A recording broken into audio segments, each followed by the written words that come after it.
hakuna changamoto ambayo mtu anaipitia ni ya milele.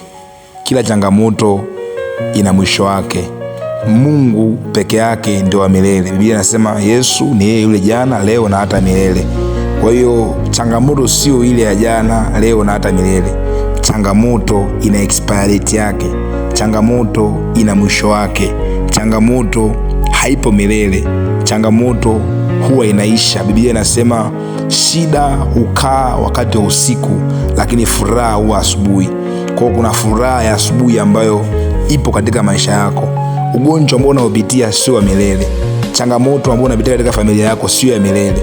Kwa hiyo ina mwisho wake na mwisho upo. Biblia inasema Wamisri ambao unaona leo hautawaona tena.